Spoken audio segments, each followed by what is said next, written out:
Heart beat scan ఒక్క second లోనే world class 640 slide CT scan ఇప్పుడు మీ విస్టా ఇమేజింగ్ బంజారా హిల్స్ లో.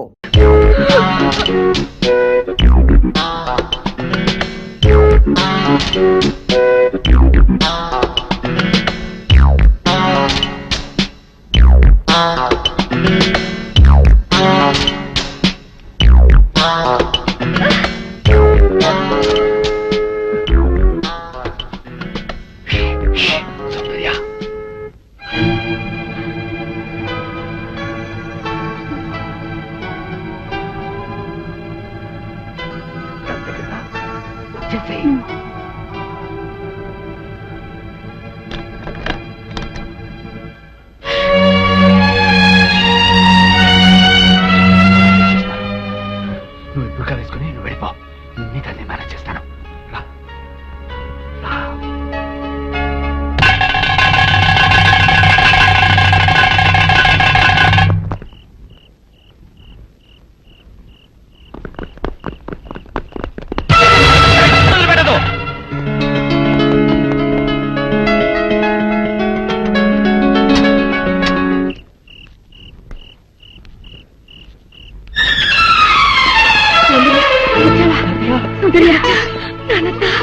అన్ని విషయాలు తర్వాత మాట్లాడుకుందాం.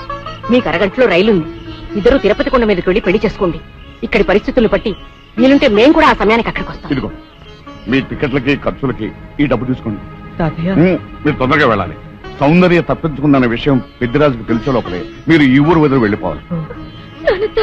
ఏం పర్వాలేదు, ధైర్యంగా ఉండండి. వెళ్ళండి పదండి. వెళ్ళండి వెళ్ళండి.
ఏమిటి నువ్వు చేసిన పని?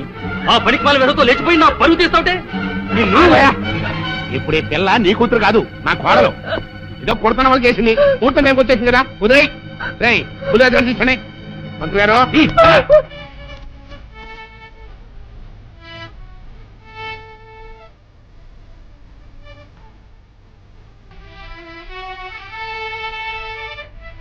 ఇలా రండి. గురురాజు గారు కనపట్లేదు. చూసామండి, ఎక్కడ కనపట్లేదు. అయితే ఈ పిల్లని ఎత్తుకుపోయినట్టే కుర్రాయాళ్ళు నా బుల్లిరాజు గారిని కూడా ఎత్తుకుపోయింటారా? ఆ ఏరై దొరకాన్ని జానికమ్మని సీను కాండి ఆ కుర్రాయాలని ఇల్లు ఎత్తి ఎక్కడ కనబడితే అక్కడ కట్టుబడేసి వెళ్ళండి. చెప్పండి, నా కొడుకుని ఎక్కడ దాచారో చెప్పండి, లేకపోతే మిమ్మల్ని అందరినీ చంపి మారేస్తా. పెద్దరాజు, పిచ్చి పిచ్చిగా వాక్కు. నీ కొడుకేమయ్యాడో మాకేం తెలుసు? తెలవదు. ఈ పెళ్లి అనుకున్న కాడించి నన్ను ఎట్టాపు చేయాలని మీరు అందరూ కలిసి పన్నాగాలు వేశారు. ఆఖరికి నా కొడుకును కూడా మాయం చేశారు. చెప్పండి, అని ఎక్కడ దాచారు? మాకు తెలియదని చెప్తుంటే వినిపించుకోవే. జానకమ్మ, పల్నాటి నాగమ్మ లెవెల్లో పథకాలేసి ఈ పెళ్లిని జరగొడదామని చూశావు. అది తెలుసుకోలేనంత ఎదవని కాదు నేను. మీ అందరికీ తెల్లారదాకా టైం ఇస్తున్నా.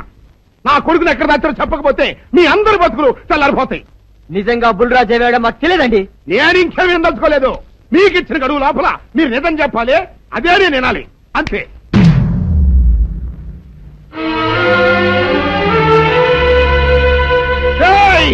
గడువు దాటిపోయిందిరా, మిమ్మల్ని అందరినీ చంపేస్తా. నిజం చెప్పండి. బాబు గారు బుల్రాజు గారిని ఎవరో చంపేసి చెరువులో పడేసి.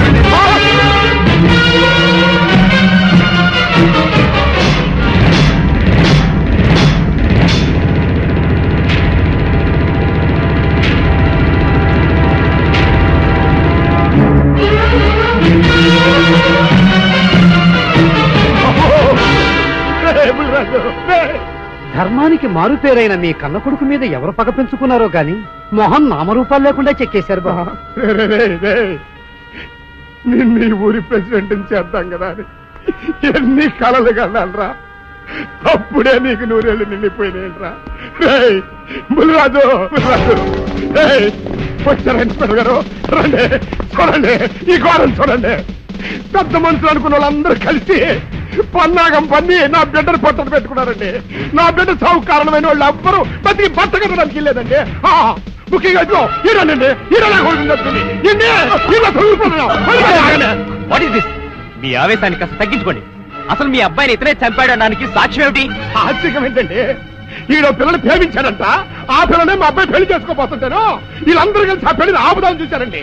అది కుదరదు పోయేటప్పటికి ఈ ఘోరం తలపెట్టారండి. ఓకే ఓకే, మీరు ఆవేశపడకండి. ఆ విషయాలను చూసుకోవడానికి మేమున్నాం. మిస్టర్, ఎవరంటే అరెస్ట్. కానిస్టేబుల్స్, అది తీసుకురండి.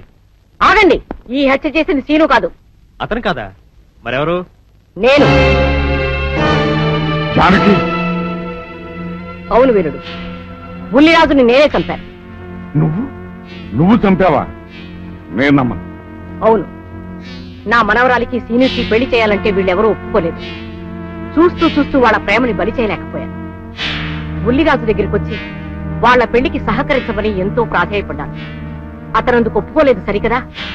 చాలా అసభ్యంగా ఒక్క రాత్రి సౌందర్య తనతో గడిపిన తర్వాత సీనుకిచ్చి పెళ్లి చేసుకోమన్నాడు. నాలో ఆవేశం పొంగింది. ఏం చేస్తున్నానో నాకే తెలియలేదు. అక్కడ ఉన్న ఇనుపు లైట్ స్టాండ్ తో బలంగా బుల్లిరాజు నెత్తి మీద కొట్టాను. ఆ తర్వాత గాని నేను చేసిందేమిటో నాకు తెలియలేదు.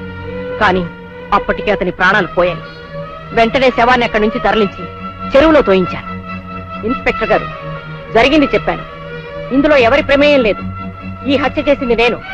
నన్ను అరెస్ట్ చేయండి. ఐసి, అలాగా. కానిస్టేబుల్స్, ఆవిడ అరెస్ట్ చేసి తీసుకురండి. ఈ బాడీని పోస్ట్ మార్టం పంపించండి. వాళ్ళందరూ వదిలేయండి. పెద్దరాజు గారు, మీరు ఒకసారి స్టేషన్కి వచ్చి స్టేట్మెంట్ ఇవ్వండి.